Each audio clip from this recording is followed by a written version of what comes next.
Hey guys, Damian Plisco here. Today I'm going to show you how to use Lightroom and Photoshop to edit your car photography using only one exposure, so you can go from something like this to this. So let's get started.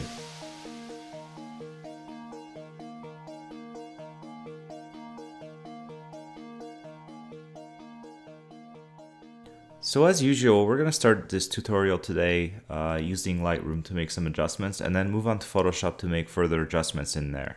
But let's get started by just going straight into the editing process and starting off by just enabling profile corrections. And then we're going to adjust the actual composition here just to focus in more on the car itself and then straighten out the composition itself as well. So using the crop tool up here, we're just gonna shrink it down a little bit.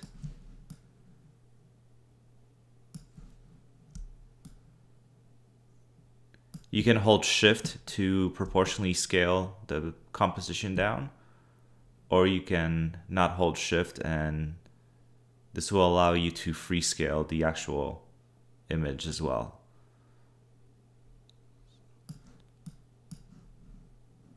Then we're going to rotate it. I'm going to be using the stairs here as a guide to sort of make sure that it's the image is a little straighter. The top of the building isn't really crooked in real life. I think what happened was it's just a distortion of the photograph itself. We're actually going to fix that in Photoshop later on. I'll show you guys how to do that.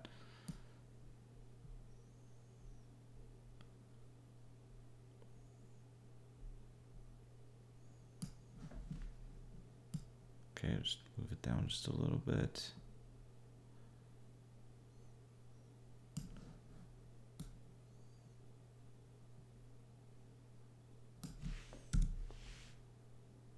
Hit enter, commit.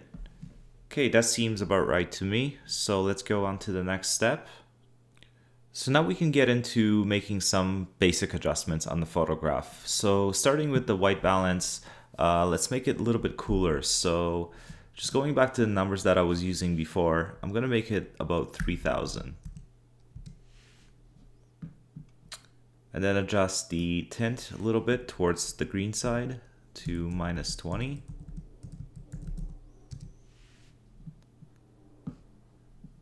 Bring down the exposure just a little bit.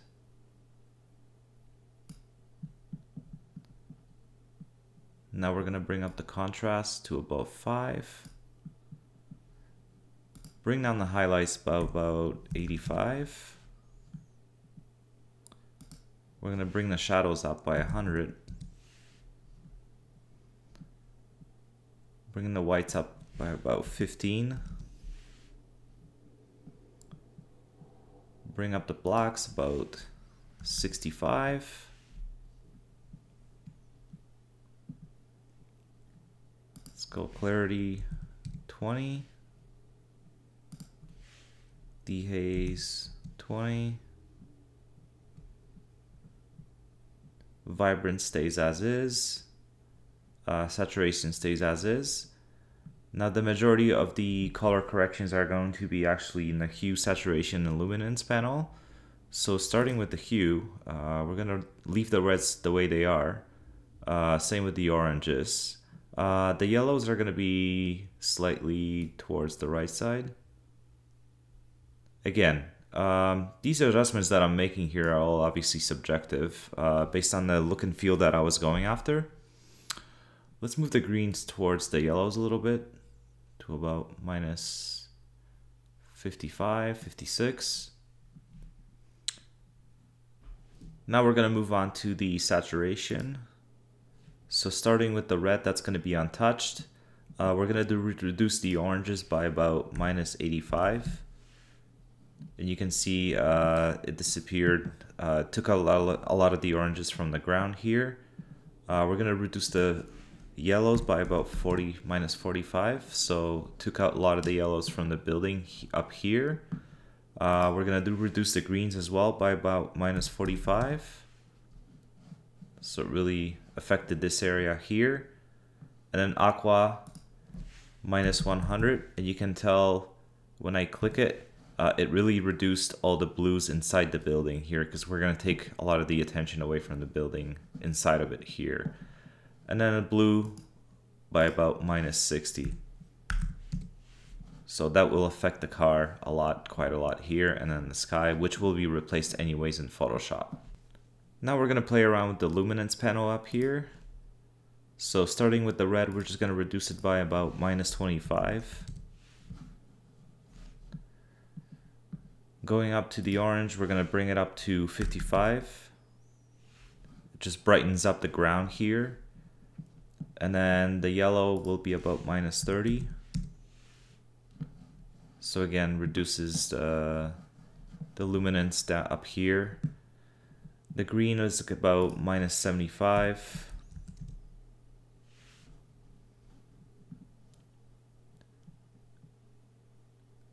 Aqua stays as is at 0. Blue, we're gonna up it by about 20. So you can see the car got a little bit brighter here. The purple about -10, and that's probably going to affect the taillights here. And then the magenta about -25. And that affected the taillights again. So now that we're finished with the HSL panel, we're just going to collapse it and move down all the way down to the calibration panel. And in here again, I'm going to make some subjective changes, but first I'm going to move the tint of the shadow all the way to the green side, -100. And you can see that made that change here. And then I'm going to take the blue primary slider and I'm going to shift the hue towards the green side by about -50. And you can see if I toggle back and forth, it really lightened up this kind of area here around the lights.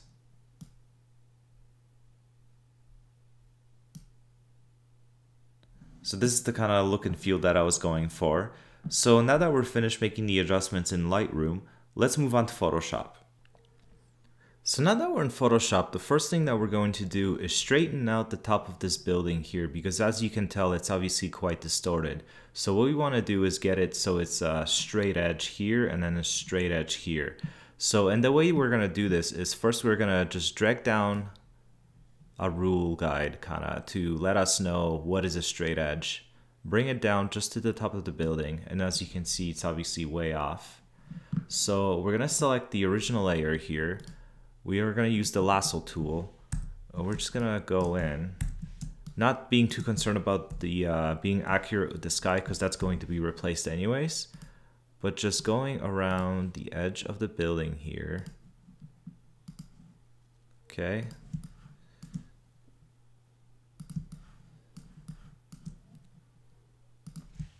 Like this.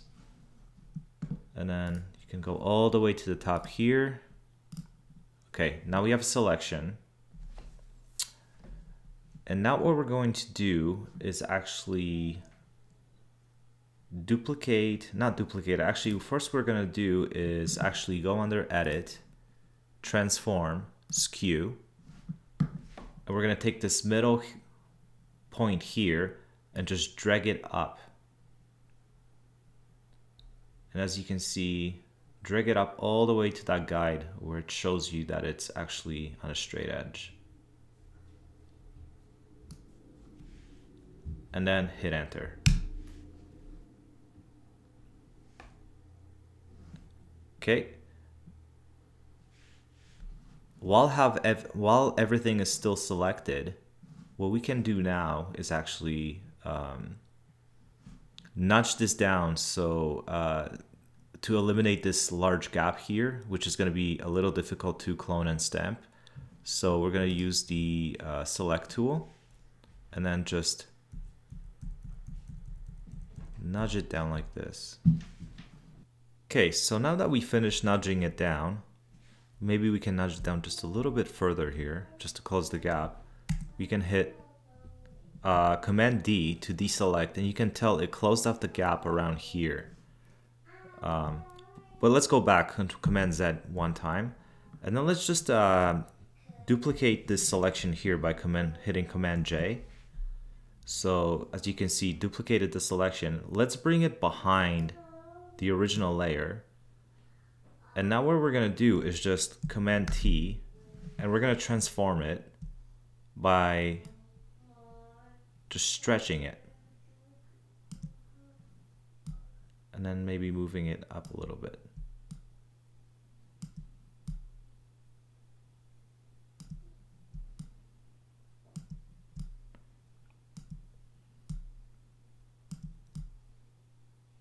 And I think that's what's going to allow us to do this is it's going to allow us to fill in that gap a lot easier versus just cloning and stamping the entire missing area here.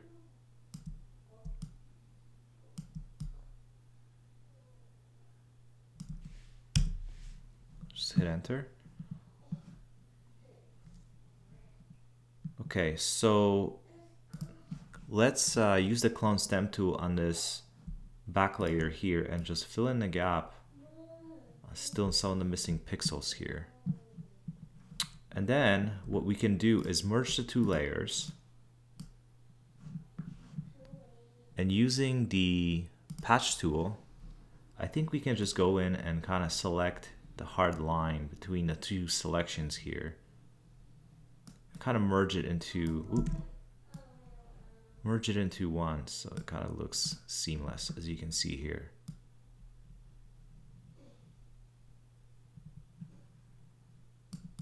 Not being super careful just for the purpose of the tutorial here, but you can tell what I'm trying to kind of get at here.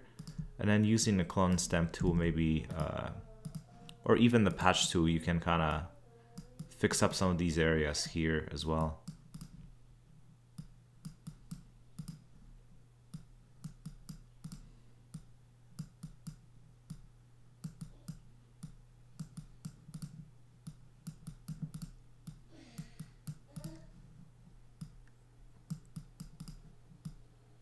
Some of these lines can also be eliminated via the clone stamp tool as well.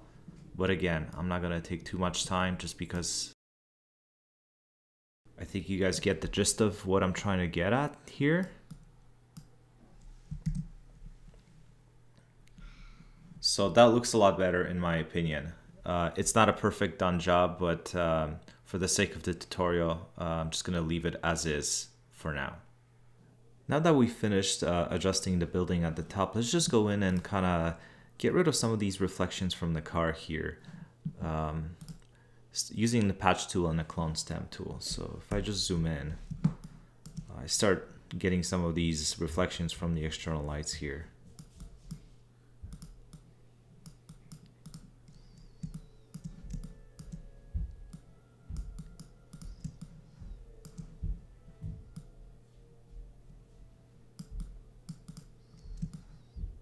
Again, I'm not going to do every single one of these things. I'm just showing you guys the methods that I use to get rid of some of these. And again, the majority of these methods were being used using the clone and stamp tool and a patch tool.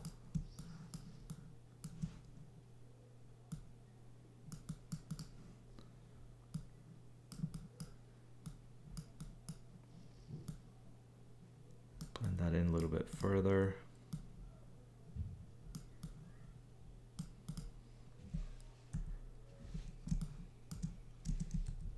If you go in here, you can actually blend this in just a little bit better as well.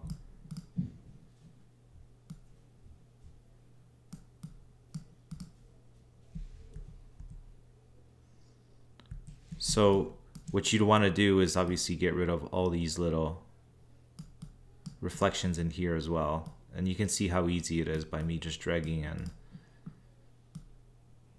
eliminating these so quickly. Makes a big difference with the end result. Here maybe. So I'm not, as I said, I'm not going to go through every single type of reflection in here and eliminate it just for the sake of time, but you guys get the idea of what I'm trying to accomplish here. Just takes a little bit of time and patience, trial and error.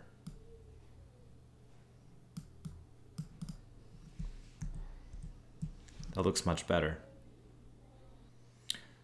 So I also went ahead and got rid of some of these distractions from the building in here just by eliminating some of these glowing objects in here. Again, using the same method, the patch tool and the clone and stamp tool. Again, this is relatively easy. I do have another tutorial to show you guys how I get rid of a lot of these objects here using these two tools, but it's very straightforward. I just wanted to make sure that there isn't too much clutter in the background. It is a pretty busy background in here, so I just tried eliminating all these little things that could possibly draw your eye to it. So once I was finished that, I sort of moved on into burning and dodging the car and bringing out some of those reflections, not reflections, but the shadows and the highlights in the car.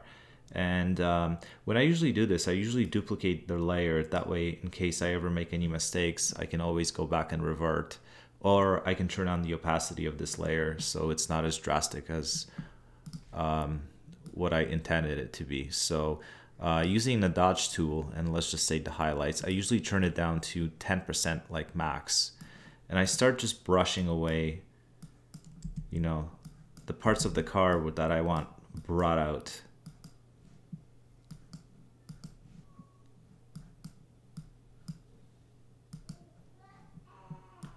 As you can see, I'm not gonna go over the entire car,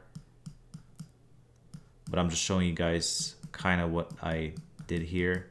Bring out some of those highlights in the actual wheels as well. You can choose it to mid-tone so it catches those as well.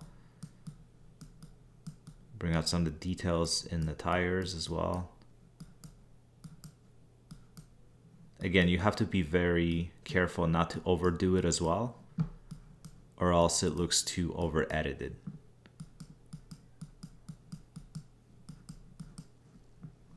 And then you can use the burn tool using shadows, and I usually keep this one really low because it's very sensitive, and you can bring in some of those details into the actual shadows.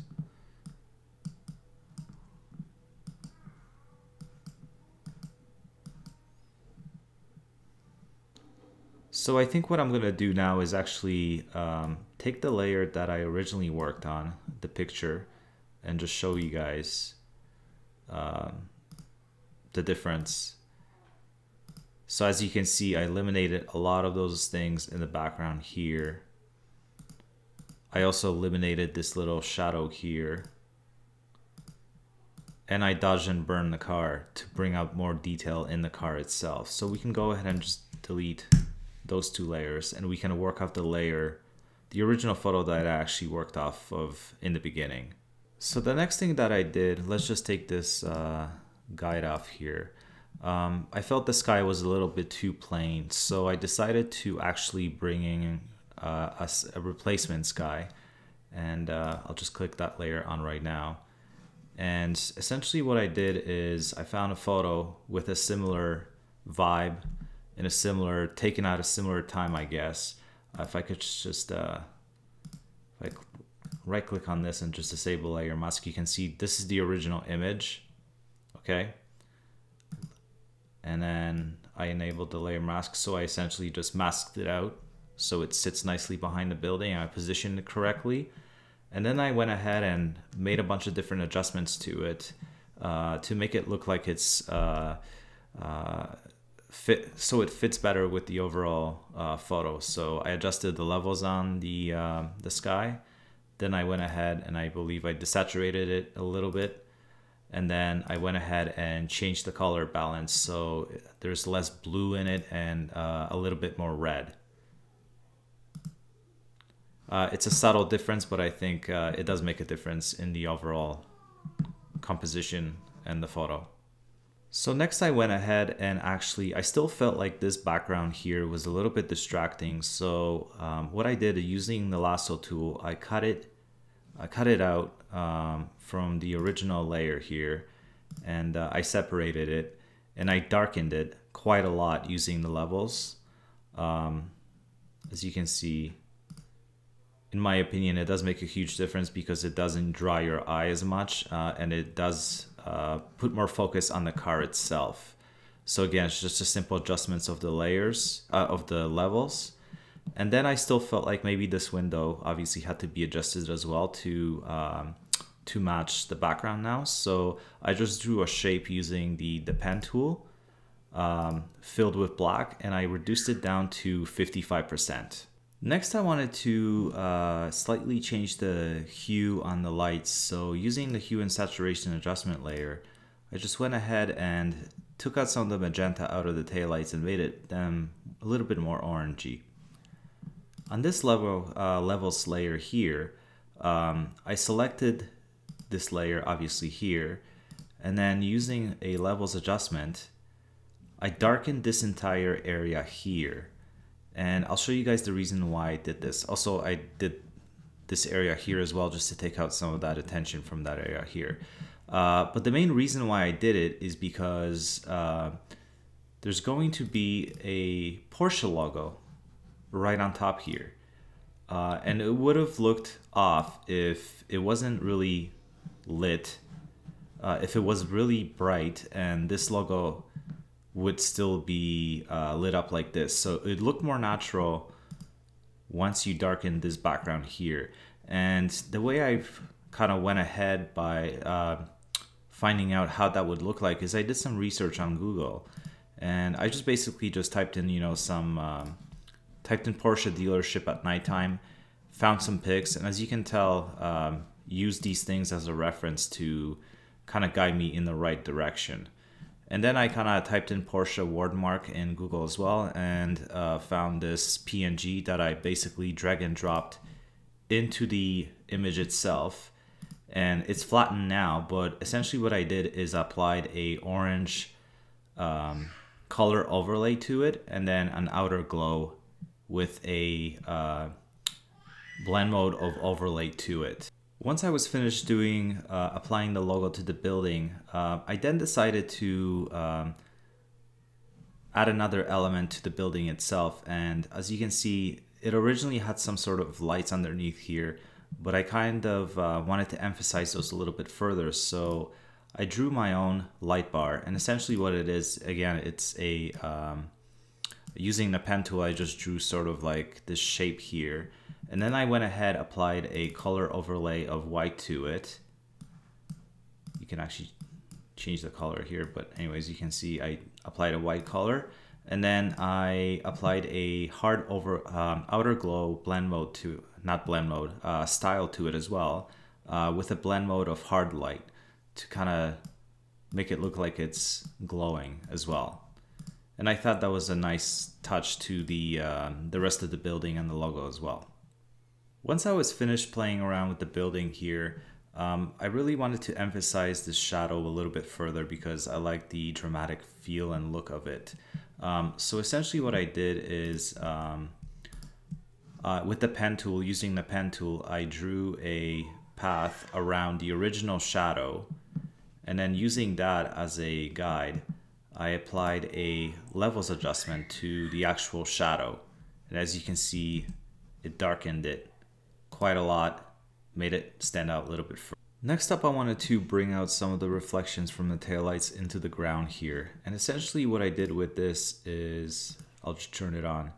I just drew an oval shape colored in red. And then I put a very large Gaussian blur on it. And then I changed the color mode to darker colors. So I'll just bring this back to normal, and then to 100%. I'll show you guys what it kind of looked like before. And then changed it to darker color, and then 60%. Just to give that slight little reflection on the ground. Okay, once I was finished with that, I found a kind of like a cool overlay image that I wanted to put on the side of this composition here. This is what it originally looked like. But if I changed it to luminosity, it made it white. And then I brought it down to about 15–16%. What I'm trying to do here is kind of show like some sort of ambient light coming from the top left, but it also took away some of the focus away from this background here as well. Last but not least, I made some further adjustments on the color of this entire composition. So I color graded this using levels, a color lookup, and color balance adjustment layers. I can just turn these on to give you an idea of what the final product looks like.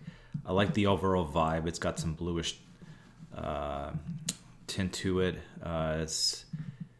I just like the overall look of it, but I can go one by one and kind of show you guys how it changed the overall look and feel of this entire image. So color lookup, I chose a specific LUT for this, futuristic bleak, and then I toned it down to about 35%. You never really want to overdo it with this. Then I brought up the contrast using levels in here. So just using this slider here. And then last but not least, I adjusted the color balance on the entire photo. So I brought in a lot more blues into the midtones, some into the shadows, and then brought more yellows into the actual highlights. If I just toggle back and forth, you can see the difference.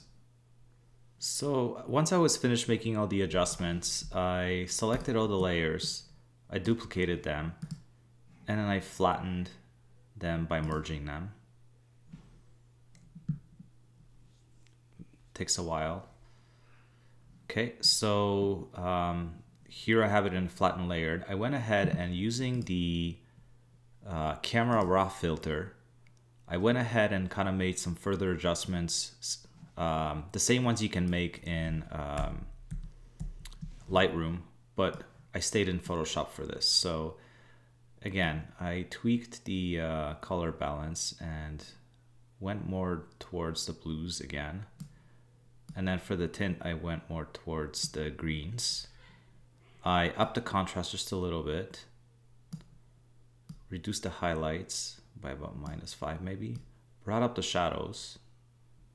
It's a little too dark in here for my liking, to about 15. Also brought up the blacks. Let's just say 20. Brought up the clarity to about 10 to give it, again, more contrast. And then brought down the vibrance just to reduce that. I felt a little bit too saturated for my liking, so I reduced it by about, I would say 10. Then I hit OK.